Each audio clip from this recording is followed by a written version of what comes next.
So a year and a half ago, last spring, I started working on this 30th anniversary, all-encompassing Street Fighter book, and I knew at the outset that I wanted to do a couple things. I wanted to go to Japan and interview the two guys, specifically Akira Nishitani and Akira Yasuda, that created Street Fighter 2, and that I also wanted to find a great championship player who was not necessarily like an Esports superstar, later an FGC superstar, but someone who dominated the arcade in 1991 when Street Fighter 2 came out.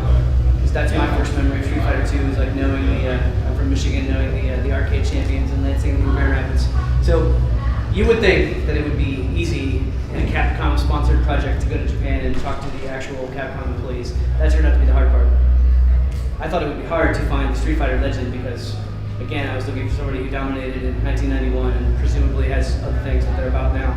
But somehow, lots of drama getting to Japan. It was relatively easy to find the king of Virginia Beach in 1991, Jeremy Alessi, the founder of PixelFest. I found him on a message board like 2 days in, and it was actually, so it was one of the first interviews that informed this book, and it was a pretty cool story about how he held court at 7-Eleven and then moved on to, I think it was the Lynnhaven Mall, the Bellhaven Mall. Lynnhaven, no.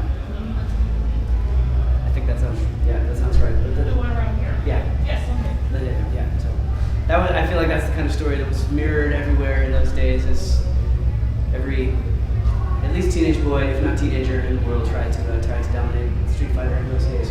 So, but let's move on to finally when I was able to go to Japan. It was relatively easy to get Akira Nishitani lined up. So both Akiman and Akira Yasuda, he's the like visual guy, the character designer and artist behind Street Fighter.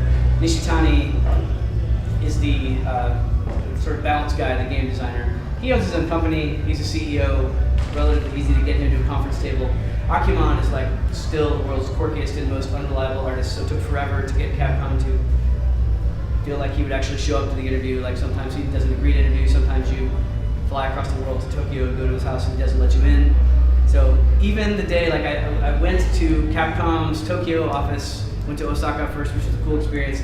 Then in Tokyo, I met with the producer of Street Fighter V and Shohei Ohtani, and the one artist who's been part of the team from Street Fighter 1 until now.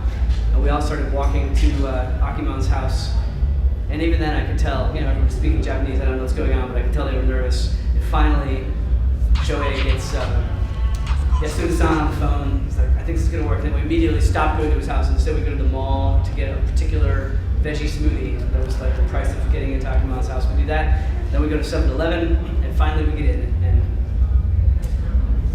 yeah, an unforgettable and unique moment to walk into Akiman's house. It was a small, cramped Tokyo apartment for the guy that I assume would have some sort of mansion. After all, he's half of the brain trust behind Street Fighter. But instead, you walk in and there's like this quirky stack of yen, hundreds of coins high, arranged like a little skyline. There's a mattress on the floor in the back. Some strange framed Japanese porn above it, and then there's a studio over there with like several giant canvases of Chun-Li, only one of which you would acknowledge about Chun-Li. But anyway, like this a shrine of giant Street Fighter oil paintings over there, and then in front his like game console, which had his Overwatch session pause.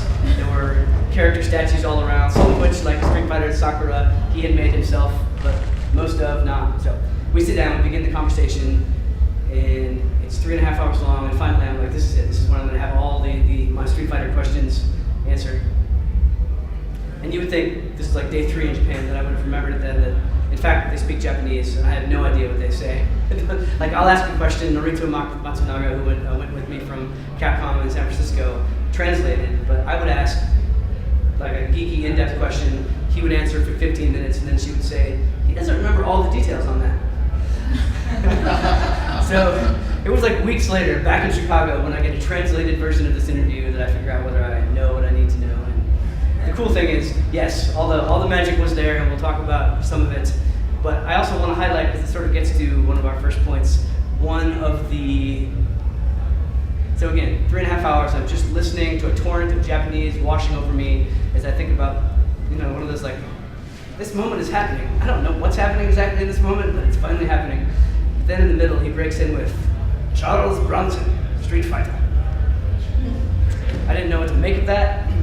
why it was relevant, but we'll come back to it in a second. So one of the things that I learned, and that oddly it took me a trip to Japan to figure out, is that one of the things that makes Street Fighter is the extent to which this Japanese franchise is very much influenced by American pop culture and the players who took up the game here. And that has been true from day one until now. So compared to, say, Mortal Kombat, made by many of my friends in Chicago, that is an American game. Tekken is a Japanese game that sort of like nods at global culture, but is very much Japanese. Street Fighter from the beginning has been all about this sort of hybrid East meets West intersection of styles. And so the first place I'd like to take us is just to look at a few ways that happened. And then because PixelFest is all about game development, I want to focus a little bit on ways that anybody in the room, developer? I just have to solid. That developers can think about, because I'm not a game developer, but I am a musician and a writer, and I sort of relate to the creative process, client work, and the ways that I usually think means that it's going wrong, but in some cases that oddly worked in Street Fighter's favor. So, for example, Capcom's founder, Kenzo Sugimoto, the CEO, not a game developer at all, but he loves movies, and he loved having an opinion about what the games that his team worked on should be like. So he would not only tell the movies, but he would talk about specific movies that he thought would be a good idea to like sort of draw out the cinematic quality in a game that Capcom produced. One of those turns out to have been called Street Fighter. It's a very deferential culture. I guess it makes sense. But you say, I want a game about, that's kind of like this movie, The Street Fighter. Well, I'll back around and come back to that story, because for years, one of the most fun discoveries in reporting this book was the connection to this movie. Because there was a movie released in America called Street Fighter, and a couple of past articles have tied it and claimed it was an inspiration for Street Fighter the game, but it was sort of a super violent revenge movie. Sonny Chiba was the star. It turns out that because that movie was released in 1974, the Charles Bronson movie, The Street Fighter, which was released as The Street Fighter in Britain and in Japan, got its name changed to Hard Times in America. But Charles Bronson in the movie, see if this sounds familiar, if you know Ryu, his backstory. Charles Bronson plays a wayward drifter, stoic, doesn't say much, just goes from town to town, riding the rails, prize fighting in front of scenic locales against exotic villains with different fighting styles. That's the entire plot of the movie. He just proceeds from one stage to the other, and so that is basically Street Fighter. So, first sort of curious, this shouldn't have worked, but it did. The CEO imposes his will, Street Fighter 1 comes out following that plot. And Street Fighter 1 is an interesting game because it does have a lot of what we think of as the Street Fighter magic. You've got Ryu and Ken, you've got martial artists throwing fireballs and doing dragon punches. You've got different fighting styles. They're fighting other, Sagat and a host of other more forgettable martial arts baddies around the world in front of different backgrounds. There's the Thailand stage. There's like, it was an interesting sideline that I won't get into much now. Like the way that the Japanese construct of America back then was very influenced by like gangs of New York and the sort of like hollowed out city centers that they were. I mean, so there's like 12 different variations in Street Fighter for like the graffiti, picket fence, urban alley that they set things in. But that's Street Fighter 1. And it was kind of a success. Just good enough to get a sequel, but not really to be anybody's star game. And then also just good enough to get its key developers poached. So Street Fighter 1 in 1987 is not any kind of breakaway hit, even though, like I said, Ryu, Ken, fireballs, dragon punches, and it pioneered the like, I won't say 6 button because it came out with 2 buttons that were each pressure sensitive, but it had the joystick plus 6 strengths, 3 strengths for punches, 3 strengths for kicks, functionality that is now ubiquitous in fighting games. So it pioneered all of that, but it didn't break through.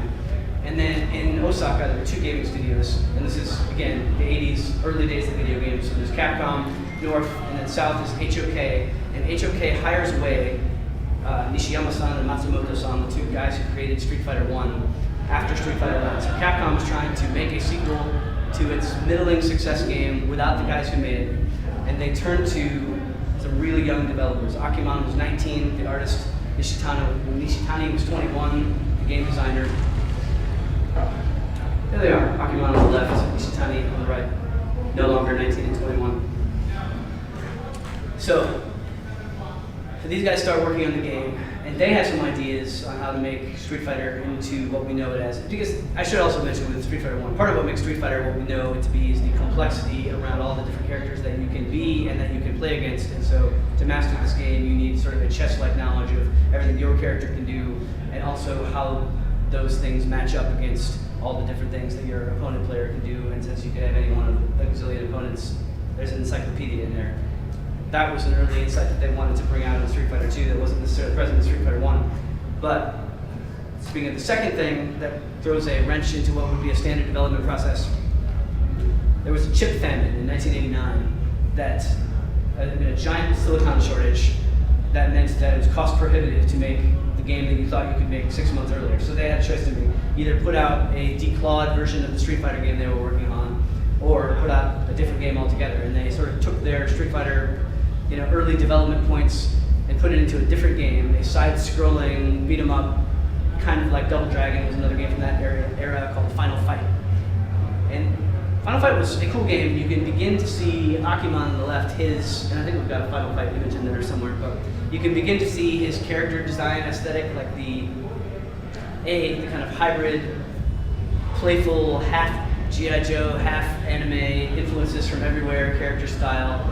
And also just quirky characters, I guess you could. That's not necessarily Akiman's drawing. We'll get to the how the U.S. marketing team remade every Capcom character in a moment, but that is the cabinet side art from Final Fight. So Final Fight comes out. It's got the beginnings. It's a very playable game. Ishitani did a great job with the balance. It's got some of these cool iconic characters. Mike Hagar, the big mayor who swings the 2x4 and various other implements that he picks up. It's a modest take, but it's big enough that suddenly Nishitani and Yasuda get free reign to make Street Fighter with an unlimited budget. Like, now it's time to go back to Street Fighter 2. These guys had been tabbed to do it earlier, but in a kind of training wheels, the boss was watching closely, and the CEO was watching the boss, who was watching you kind of closely. And Final Fight did just well enough that they got to do whatever they wanted. One other thought about Final Fight. Walter Hill, the director of the Street Fighter, also directed a movie called Streets of Fire. If you hear those things spoken in Japanese, they sound almost identical. Streets of Fire. The plot of Final Fight is exactly, there's the movie poster from Streets of Fire. Final Fight follows the plot of Streets of Fire, exactly. So, same director, almost the same title, if you're speaking Japanese. And this time, a street gang on motorcycles steals the girlfriend of the hero, takes her across town, and it's your job to fight your way back. The movie is kind of awesome. It's like the film debut of Diane Lane, Willem Dafoe, and Rick Moranis. They chose at the last minute not to hire Tom Cruise for the lead, and instead to hire Michael Paré, who you've never heard of because he never did anything else after that. But the movie was bombed in America. It was a huge hit in Japan. Michael Paré is still signing pictures of himself at Michael Paré conventions. And so, again, it's sort of interesting. They build these games based really one-to-one on movies, and if those movies had really connected in America or been current, I think players would recognize that, right? And instead, because they were American movies that hit in Asia, they were nobody sort of made those inferences or connections. So, there is that sort of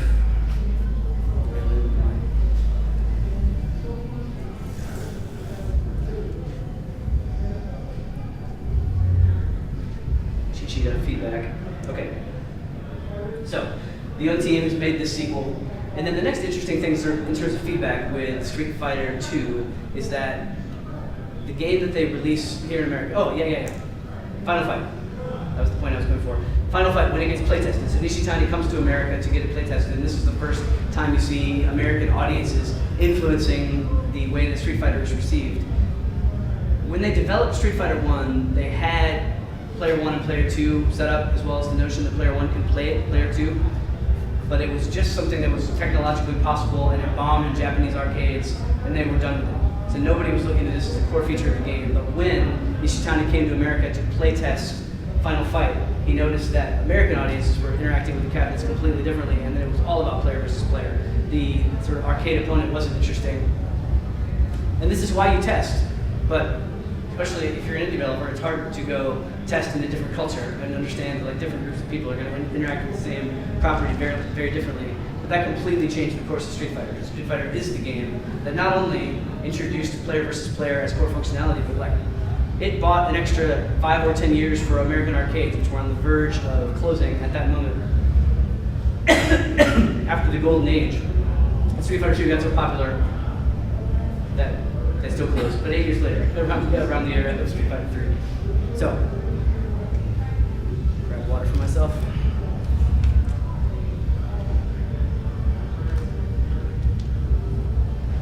So before we jump into visual style, questions at all about any of that stuff? Okay. So, in terms of the visuals, Mike Watson and so in terms of the visuals, an interesting thing about Street Fighter is the way that I mentioned the hybrid style of Yasuda. In some ways, this is iconic. This hand-drawn, animated style that sort of combines elements of Western animation, which at that time, think He-Man, G.I. Joe, meets the anime aesthetic of Japan. In some ways, this is the style that like powers this brand and helps. I mean, I can tell you, I talked to artists who were character designers for Overwatch and League of Legends. This hybrid approach is what captured them. But at the time, nobody was really satisfied with it. Can we show that Street Fighter 1 side art for the cabinet?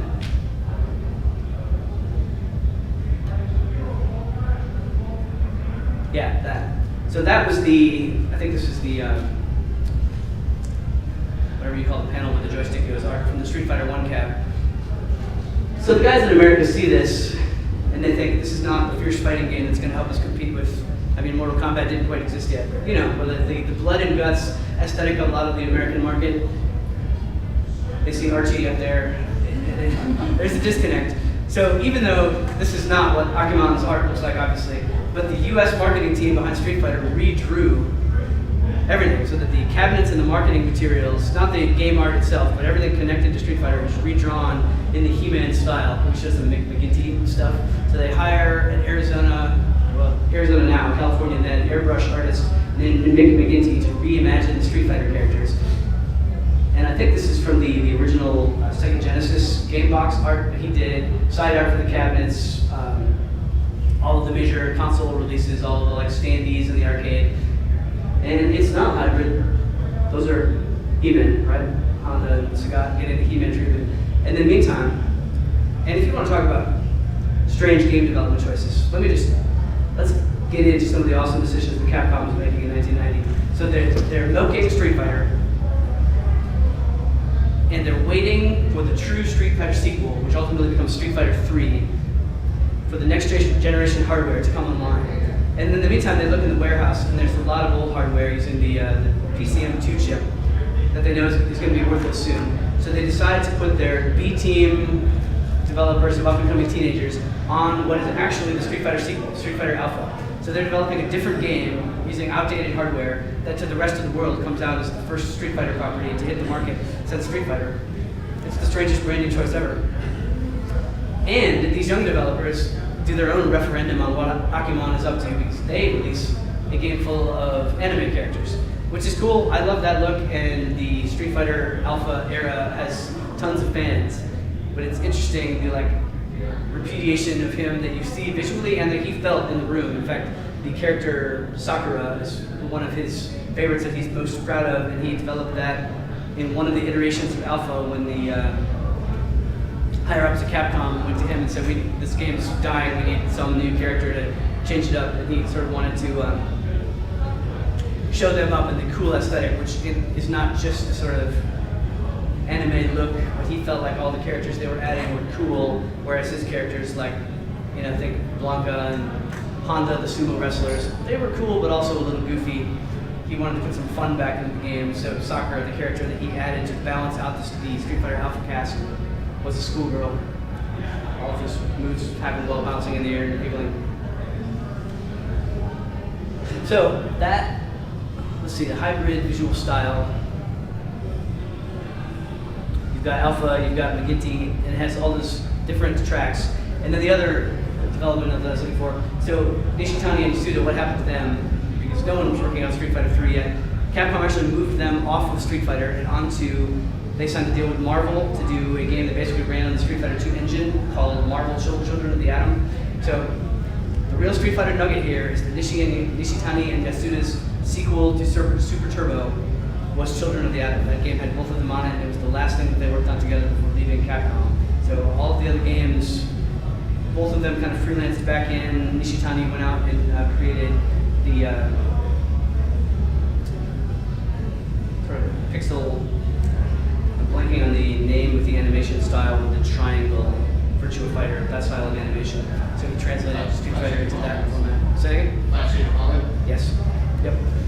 With the polygons. So Street Fighter came out in 1,000,005 different formats in that way, but so when I think about that moment and all the moves that they made, taking Street Fighter sequel, handing it to the Alpha team working on old hardware, waiting for Street Fighter 3, which was its own sort of controversial moment because they used none of the same characters. Meantime, the actual development team goes over to X-Men. So I guess the last point that I want to draw out this way is, when you're caretaking a franchise like this, how do you think about what is the identity or brand that you're working with and how you want to sustain it? Because it's interesting in that case, what would you say that Street Fighter's sort of core traits were? Was it the character roster? Was it the animation style? I mean, in some sense you could say it was the entire sort of fighting game mechanic and functionality, but by then, since there were 6 other franchises using the same thing, that wasn't a differentiator. So it's interesting to look back at Capcom's choices in that era and see how they really didn't pin it to any of those things. They used a different visual in Alpha, they used a different visual in Street Fighter 3, they completely turned over the character roster. And yet it all sort of worked out. I mean, Capcom is, Street Fighter is now 31 years old and it's still the dominant fighting game. It's the show on TNT, it's the tournament anchor at EVO and a million other tournaments, and yet it's like the most beloved and most hated franchise of all, because Capcom also continuously does these things that drive people a little crazy. Well, it's nickel and diming DLC in Street Fighter 5, balance changes that just as a top player has invested countless hours into turning their main into an unbeatable force, all of a sudden it's a beatable force. Choices like that, one of my favorites in that regard is in 2000, and this is another sort of, Jeremy and I were talking beforehand about the AAA indie tension and some of the ways that can affect performance. So because Street Fighter was a billion-dollar game in the 90s, I forgot to mention when they made a Street Fighter movie with Jean-Claude Van Damme and made a motion capture game out of it, which they didn't even know how to do, so they hired the team behind Golden Tee to make them a motion capture game that looked like Mortal Kombat. As they pursued all of those,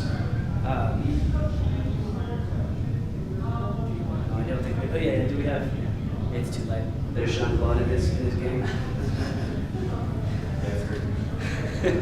So they're going in 1,000,005 directions.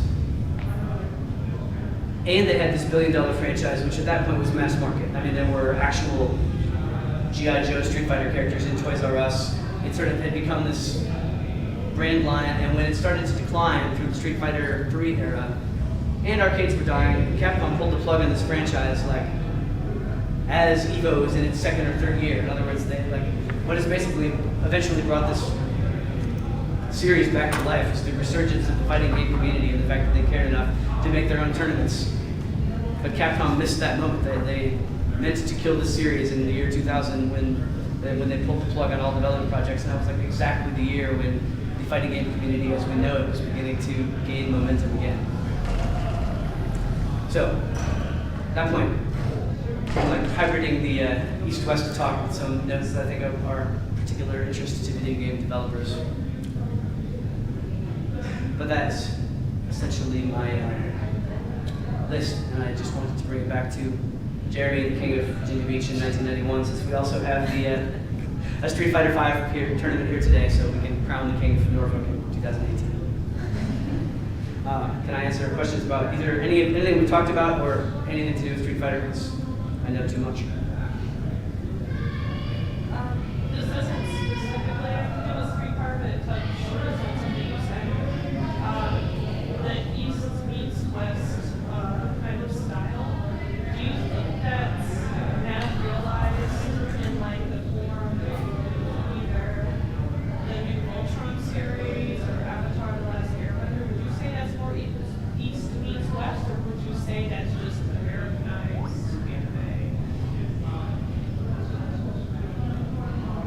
a tough question to answer because what exactly is the line between those two things? So it turns out that Udon in Canada was one of the big schools that started doing Street Fighter comics and then has since graduated a lot of artists to, like I said, Overwatch, League of Legends. I don't know if any of them were working in TV, but they all said, A, that they liked the style and were influenced by it, and B, if they had to name particular franchises, I think I heard this 3 times, that it wasn't even Street Fighter, it was the Marvel versus Capcom series that combined Street Fighter characters with X-Men, and that was the visual look that they thought they had never seen before, and sort of pointed that path forward.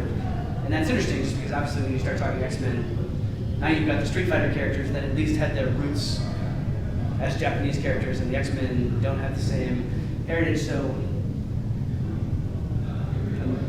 It's weird, because I always thought of it as Western. I just thought it was, well, I mean, I knew it was from Japan, but I always thought it was just done in the Western style. And I was like, now I'm beginning to wonder, wait, what really is the difference? Where do you draw the line? Where is the influence in the style itself? Is it clothing choices, stances? What do you think makes it a fusion? So this is Street Fighter 5. I'm not sure. I mean, if you can go back to like, you know, the Kinu Nishimura, Chun-Li with the general idea is that at least as of the 90s, the American one, I'm calling the G.I. Joe style, was like hyper detailed. Their, physiology is great. Muscles are, I mean, it might be exaggerated, but it's extremely detailed. They're drawing accurately, muscles are striated, and like the classic anime look, which, I mean, this doesn't look like 2018 anime either, but it's, emotive, looser. These are all Japanese drawings, even those above it. I mean, it's sort of like the more evocative, less literal, without getting into some of like sort of classic anime things you do with the eyes or the way that certain characters are portrayed. So I don't know. I mean, to bring this back to like New Voltron, I just struggle with it because it's sort of like the question is pizza and Italian food or is it an American food?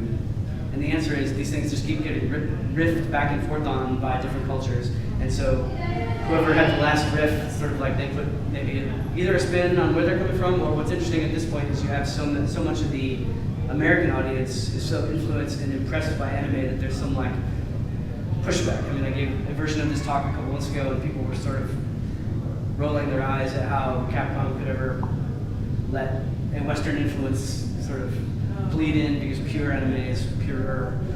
So, yeah. I wondered though, from something you said earlier too, is maybe we need to build upon things that we already accept to get to that next stage. So instead of just jumping to that next stage that we want to go to, sometimes we have to bridge the gap to get there. So if you want me, it might play well in Japan, but when you try to sell it in the US, maybe you need something to get you interested in the first place. Building off those memories that you have from other things, or from movies and things like that. I mean, that goes back to like often a pure sandbox creative project. You just like swim around and nothing, whereas like a little bit of a brief, please chase after this target, helps you create something. And it's also, I mean, to the multicultural aspect. So if there's one game within the Street Fighter universe that everybody agrees is perfect or close to perfect, it's Super Street Fighter 2 Turbo, aka Super Turbo. So Street Fighter 2 had so many iterations, but the most interesting one was that there was a counterfeit game from Taiwan that started showing up in US arcades called Rainbow Edition. When janky things happened, Chun-Li all of a sudden had her own fireball, Guile's sonic boom was wobbling across the screen, and the game sped up to twice the speed. And everybody in the US arcades was playing this, so Capcom sent one of its young US staffers, James Goddard, like, go to the arcades, check it out. He played it for a day, felt like the balance was trash. Went back and was in the middle of a report about how nobody's going to go for this game, don't worry about it, it's a blowover. And then, to like blow off steam at the end of the game, he went into the Capcom break room and played the current official release, Champion Edition, and felt like he was underwater. The game was just so slow that he realized, okay, this is something, like, our audience will never go back to the way things were. So then you have this pushback from America, we need our own official, faster game. And in the meantime, though, the Japanese audience, or the Japanese development team was working on Super Street Fighter 2, not Turbo. So new characters like Cammy are creeping into the game, they're making subtle balance tweaks. But they absolutely hated the idea of speeding up the game, and both of those games came out. They finally released Street Fighter II Hyper Fighting, which was a sped up game that gave Chun-Li an officially Capcom licensed Fireball. And then over here, you have Super Street Fighter II, which had Cammy and company, but wasn't faster. That game flopped, and it was only after like the US team and the Japanese team had both given it their best shot. All these games were coming out of Japan, to be clear, but it was sort of like they put a couple guys on a sped up version of the game as a concession to the US request, while most of the team kept working on Super Street Fighter II. Neither of those games exactly hit, and the ultimate, like the classic game, that's the reason I'm standing here, Super Turbo, years later, that is still probably the most popular Street Fighter tournament play game. It only happened at the end when they were like, these two games are both lacking something, what if we just smash them together? And finally they sped up Super Street Fighter 2, gave Chun-Li the Fireball, and then, so I don't know, weird hybrid stories, including some like resistance to those things, that finally results in like the most successful creative project.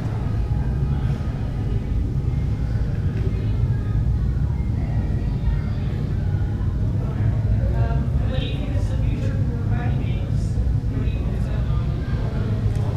At the moment, it's interesting, one of my best friends just took a job on the Mortal Kombat team in Chicago, so I like paying more attention to what NetherRealm is up to, but I question,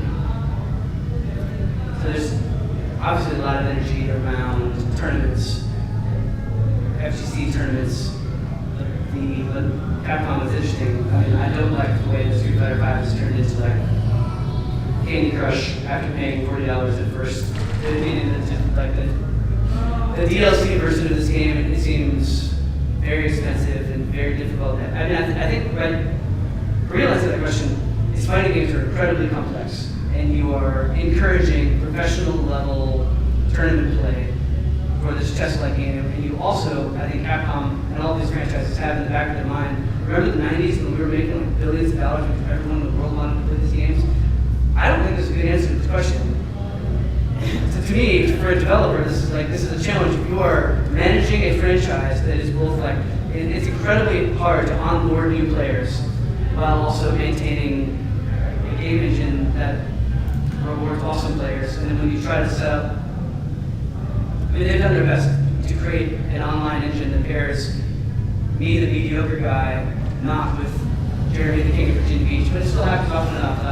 I'll wind up with someone in France in the middle of the night to be destroyed in 0.2 seconds, and I just think that clearly I think the core of fighting games in the future is the tournament scene, but I know that everyone who makes a fighting game is really concerned about how to bring in the next generation, and I think that's a challenge.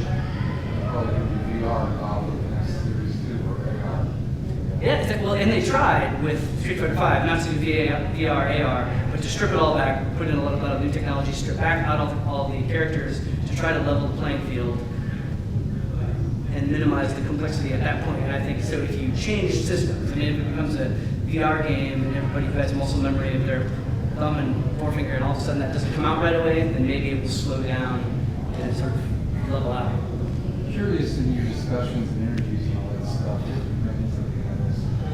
obviously one of the big topics when it comes to these kinds of games is that does this bring people to violence? You know, by putting it in front of violence over and over again. People have very heated discussions on both sides of the line, obviously. Some, are very truistic to the left and right. Has that type of thing, what kind of influences have you seen that have on Capcom and the Japanese developers as they were doing this? Is it paired equally in Japan, or is it more of an American culture here that is different in the way that we look at those games? So Street Fighter has always been sort of down the middle, and partly because their animation is the most fun, like their characters have always been a little bit goofy, and therefore their animated attacks have tended not to be as sort of over the top violent. I mean, obviously Mortal Kombat is the game that made that the brand, and so in some ways the entire fighting game world got pulled over into that discussion. But I think by virtue of not being on the vanguard, Capcom always just made sure that their deaths weren't deaths, and that the sort of bloody takedown moves were the bloodiest on the market. And then you can watch to see how everybody responds to Mortal Kombat. Yeah.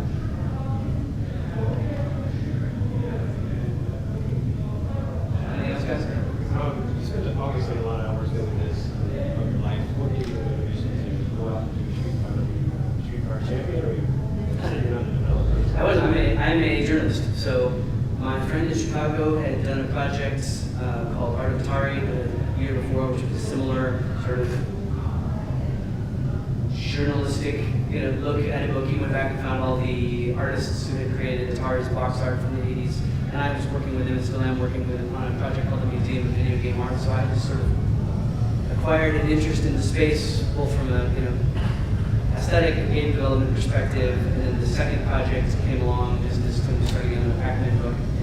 And I was not a champion. I had enough experience with this game to think it would be fun to take a deep dive into the franchise. But really, I hadn't actively been part of the FGC or a Street Fighter player in many years. So it was a crazy deep dive for 4 or 5 months, 16 hours a day, traveling the world with a newborn back home.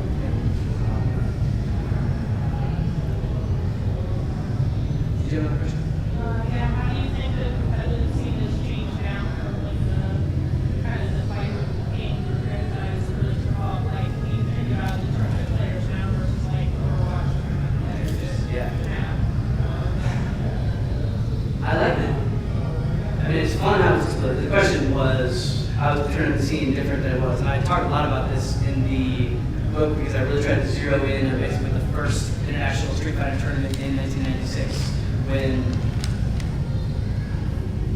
it was like the early days of the internet back then, and only engineering students had it on college campuses, but everyone was into Street Fighter, so the engineering students in Champaign, Urbana were trash talking the engineering students in Florida, trash talking the engineering students in Northern California, and they finally decided to get together and have a tournament.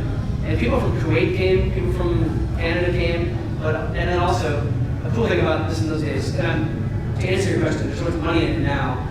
I liked that back then it was really just about bragging rights, and people were putting their own money up, and like, the Street Fighter demographic was so crazy different. The Northern California kids, again, by nature of having internet access, they all went to Stanford and Berkeley. The Street Fighter Southern California scene was all Black, Latino, and Vietnamese kids hanging out in like the rough neighborhood arcades, but they were so good that like word spread to Northern California, so even though they weren't on the internet, like somehow word got down, you have to come up the coast to do this tournament. And so that first tournament brought everybody together in Southern Hills, Sunnyvale, Gulfland up there. And even for years afterwards, John Choi and Alex Valle sort of represent, and the Korean kid from Northern California and the Peruvian Mexican kid from Southern California, they were flying all over America to these tournaments. And in Valle's case, he didn't have money to get home. He was like, yeah, I'm gonna go to Florida, I'll go do this tournament. If I don't win, I don't know how I'm coming home, but I'm pretty sure I'll win. And that worked out for a while. But like, still, I mean, there's a purity to that gets lost when people can be full-time players. And so I mean, I think that's part of what's different, but I don't see how that's any different than like thinking about the NBA now versus, or pick your sport, but back when people had side jobs during the winter, etc. And I think it's cool how international it is also. Like, then the fact that kids came from Kuwait was an insane outlier. Now, if you go online and play Street Fighter at any time of day, you really might get matched up with somebody in Sri Lanka, and that's cool.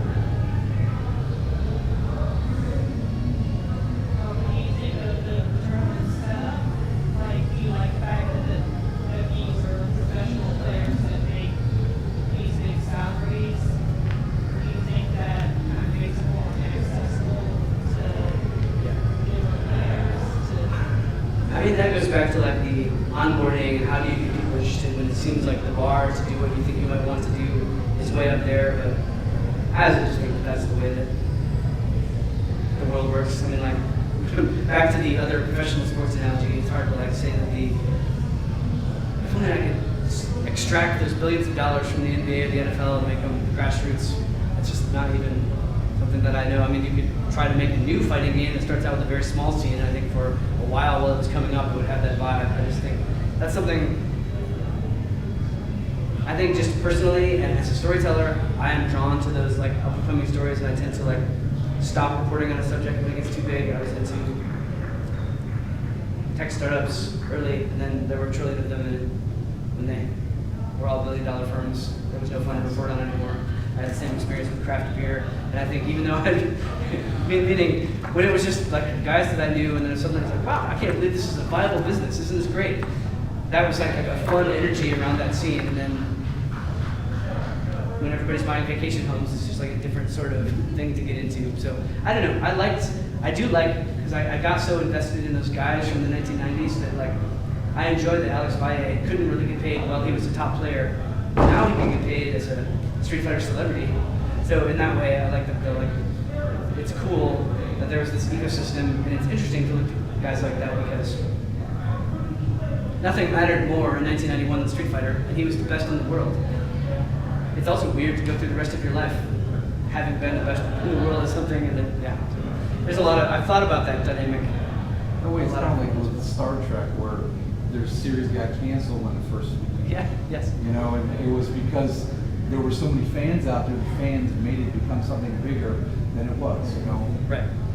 And that's always the way, whether it's, I mean, I guess those guys have had 30 years of Comic-Con conventions and a bunch of alumni level movies to get back together for it and get paid a little bit, but I feel like the forerunners always kind of take one for the team in that way, and they have the mystique, but the property is not what it will be.